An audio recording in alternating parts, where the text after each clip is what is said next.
Hello అండి, మనం శారీ పీకో చేయడం ఎలాగో చూద్దాము. ఇక్కడ ఎడ్జ్లో కొంచెం పెట్టుకొని మనం స్టిచ్ చేయాలి.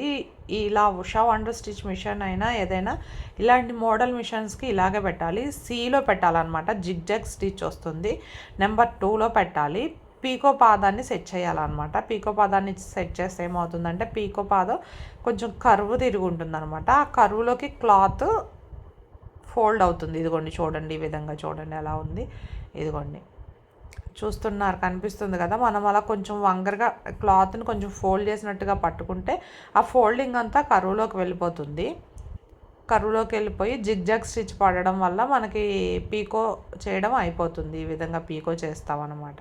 ఇదిగోండి చూసారా, ఇలాగ మొత్తము మనం ఎడ్జెస్కి కానీ శారీ ఎడ్జెస్కి కానీ ఫ్రాక్స్కి కానీ ఇలా మనం పీకో చేస్తాం కదా ఫ్రాక్స్కి, అలాగా ఇలా పీకో చేస్తున్నాం అనమాట. ఇది కొంచెం చూసారా, మధ్యలో నీట్గా ఏమైనా థ్రెడ్స్ వస్తే కట్ చేసుకొని నీట్గా పెట్టుకొని స్టిచ్ చేసుకోవాలన్నమాట. ఈ పీకో స్టిచ్చింగ్ అదిగోండి. కొంచెం స్లోగానే స్టిచ్ చేయాలండి. సిల్క్ టైప్ క్లాత్లో వస్తే కొంచెము నీడిల్ ఇరుక్కుపోతుంది మిషన్ లోపల, అందుకని కొంచెం స్లోగానే స్టిచ్ చేయాలి.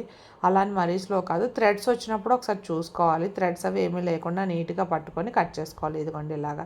థ్రెడ్స్ వస్తే ఏమవుతుందంటే ఆ థ్రెడ్ పట్టుకుంటే నీడిల్ పట్టేసుకుంటుంది థ్రెడ్ని, అక్కడ కొంచెం స్టక్ అయిపోతుంది నీడిల్. అలా కాకుండా నీట్గా చూసుకుంటూ స్లోగా జిగ్జాగ్ చేసుకుంటూ ఏమైనా థ్రెడ్స్ వస్తే కట్ చేసుకుంటూ మనం ఇలా పీకోని చేసుకోవాలన్నమాట. ఈ విధంగా చూసారా, ఇలా పీకో చేసుకుంటూ ఉండాలన్నమాట. పీకో చేసుకోవడం చాలా ఈజీయేనండి.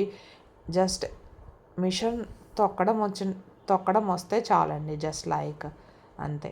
Like, share and subscribe.